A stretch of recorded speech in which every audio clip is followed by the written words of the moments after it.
नमस्कार। India debate में आप सबका स्वागत है। मैं हूं आशुतोष। दोस्तों, आज मैं अपने स्टूडियो में नहीं हूं, कहीं बाहर हूं और आज बाहर से ही आपके साथ जुड़ रहा हूं। आज का जो विषय है कि इस साल, नए साल में दिशा सालियान का केस खुलने वाला है। ये कोई आकलन नहीं है। जो सूचनाएं आ रही हैं उस आधार पर यह बात पुख्ता हो रही है कि दिशा सालियान के केस को अब लंबे समय तक आप टाल नहीं सकते। मित्रों, अभी कुछ दिन पहले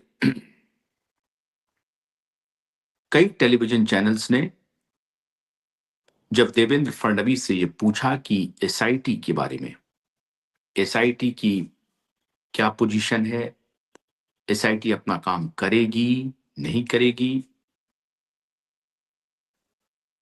या सरकार एसआईटी को कोई निर्देश देगी या नहीं देगी, तो देवेंद्र फडणवीस ने बताया कि किसी भी सूरत में सरकार एसआईटी के कार्यों में हस्तक्षेप नहीं करेगी।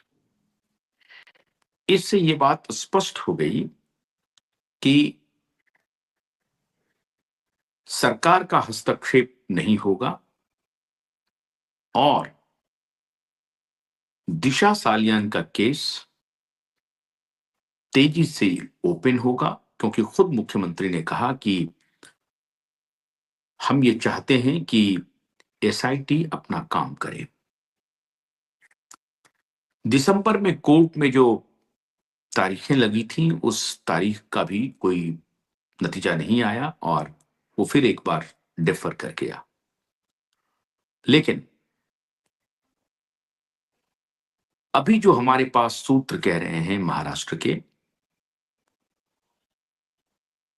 उसके हिसाब से जिस प्रकार से आदित्य ठाकरे, उद्धव ठाकरे और उनकी पार्टी में जिस प्रकार से बवाल मचा हुआ है, वो बवाल संकेत कर रहा है कि आदित्य ठाकरे काफी विचलित हो गए हैं और आदित्य ठाकरे को कोई रास्ता दिखाई नहीं पड़ रहा है। आदित्य ठाकरे अपनी तरफ से पूरी कोशिश कर रहे हैं नई सरकार के गठन के बाद कि ये मामला किसी भी तरीके से टल जाए, लेकिन मामला टलने का नाम नहीं ले रहा है, बल्कि स्थिति और दुरूह होती जा रही है और आदित्य ठाकरे के इर्द गिर्द शिकंजा कसता जा रहा है। पहली तैयारी भाजपा की तरफ से यह है कि आदित्य ठाकरे की पार्टी को कमजोर कर दिया जाए, पार्टी में उनका नाम लेवा कोई रहे ही नहीं। अगर एसआईटी एक्शन करती है तो आदित्य ठाकरे और उद्धव ठाकरे की कोई राजनीतिक हैसियत इतनी न बचे कि वो इस मुद्दे को सड़क पर भी ला सके या कोई पॉलिटिकल गिमिक वो नया तैयार कर सके। इस पे भारतीय जनता पार्टी, पूरी पार्टी काम कर रही है और इस एंगल से भारतीय जनता पार्टी को बहुत बड़ी सफलता मिलती हुई दिखाई पड़ रही है। भारतीय जनता पार्टी ये कोशिश कर रही है कि सबसे पहले राजनीतिक रूप से कमजोर कर दिया जाए। उनके जितने विधायक हैं वो उनका साथ छोड़ दें और सीधे भारतीय जनता पार्टी में शामिल हो जाएं, और अगर साथ न छोड़ें तो उनको इस लायक कर दें ताकि बाप बेटे कुछ भी अपने विधायकों को हिदायत देने की अवस्था में हो ही नहीं। जो आखिरी घटना है जिसमें संजय राउत को उठा करके कमरे में बंद कर दिया गया, खबरें तो यहां तक आई हैं कि उनकी पिटाई की गई। अब इसकी पुष्टि मैं नहीं करता, ना क्यूआई नेटवर्क करता है, लेकिन भाऊ तोरसेकर जो एक बड़े जर्नलिस्ट हैं, उन्होंने अपने एक इंटरव्यू में साफ-साफ कहा साक्षात्कार में कि संजय राउत की स्थिति बेहद खराब हुई है और संजय राउत को अब पार्टी के सामान्य कार्यकर्ता भी देखना नहीं चाहते हैं। और आखिरी जो मीटिंग हुई, उस मीटिंग में संजय राउत की को धक्का मुक्की किया गया, उनको अपमानित किया गया, एब्यूज किया गया और ठीक जैसे मैंने पिछले वीडियो में कहा था कि सीताराम केसरी की तरह उनको बंद कर दिया गया।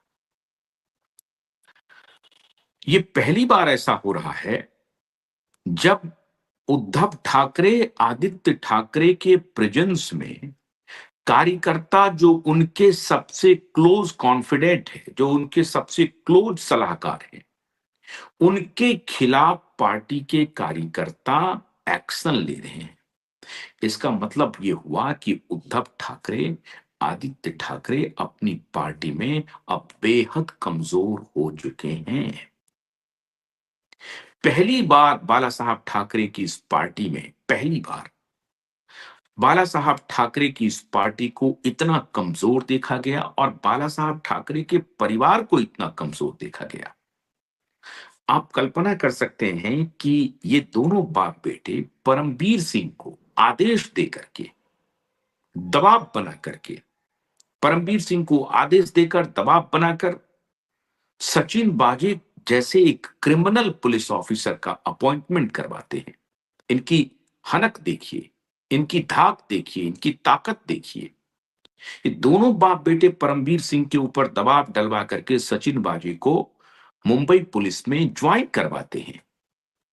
लेकिन आज इस दोनों बाप बेटे की हैसियत ये हो गई कि अपनी ही कार्यकर्ताओं के बीच में, अपने पार्टी के कार्यकर्ताओं के बीच में संजय राउत जो इनके सबसे क्लोजेस्ट सिपहसालार हैं, इनके डिफेंडर हैं, जहां कहीं भी उद्धव ठाकरे और आदित्य ठाकरे का बचाव करना होता है, संजय राउत सबसे पहले कूद पड़ते हैं। उस संजय राउत को न सिर्फ एब्यूज किया गया, बल्कि उठा करके इनके सामने में एक कमरे में बंद कर दिया गया। पार्टी टूटी, चुनाव हुए, लोकसभा में शर्मनाक पराजय, विधानसभा में खत्म हो गए एक प्रकार से शर्मनाक, आज तक की सबसे करारी हार। बाला साहब ठाकरे को अब कोई पूछने वाला नहीं रह गया इनके हिसाब से। इन्होंने अपने पिताजी बाला साहब ठाकरे के सारी इज्जत को, उनकी सारी इज्जत को मिट्टी में मिलाया और बेटे की जिद के सामने बाप ने सरेंडर किया, पत्नी की जिद के सामने बाप ने सरेंडर किया। अब मुंबई महानगर पालिका का जो आने वाला चुनाव है, उस चुनाव के लिए जो बाप बेटे की घबराहट है, जो परेशानी है, वो और बढ़ गई। अब दोनों बाप बेटे को लग रहा है कि हम मुंबई महानगर पालिका की चुनाव कैसे जाएंगे, लेकिन इस बीच खबर आ गई कि इनके गुलदस्ते देने का कोई प्रभाव देवेंद्र फडणवीस पे नहीं पड़ रहा है। कहा जा रहा है कि देवेंद्र फडणवीस ने अंदर खाने एसआईटी को एक्टिवेट कर दिया है और एसआईटी अपने काम पर लग गई है। एसआईटी अपने काम से खुद को पीछे नहीं करेगी, ये बात साबित हो गया है। एसआईटी चाहती है कि अब दूध का दूध, पानी का पानी हो जाए। चूंकि दिशा सालियान का केस सीधे सुशांत से जुड़ा हुआ है। आपको याद होगा जो आखिरी लुकआउट नोटिस को जो व्यास करने के नहीं करने के लिए जो आर्गुमेंट था सीबीआई का कोर्ट में रिया चक्रवर्ती के खिलाफ, उसमें सीबीआई ने कहा कि दिशा सालियान के केस को मुंबई की एसआईटी, मुंबई पुलिस की एसआईटी स्पेशल इन्वेस्टिगेशन टीम तहकीकात कर रही है, जांच कर रही है और उसको एक्सपेडाइट कर रही है। वो तेजी से जांच हो रहा है उसमें। इसीलिए रिया चक्रवर्ती को कहीं भी बाहर जाने की अनुमति मत दीजिए, क्योंकि दिशा सालियान की मौत का सीधा संबंध सुशांत से है।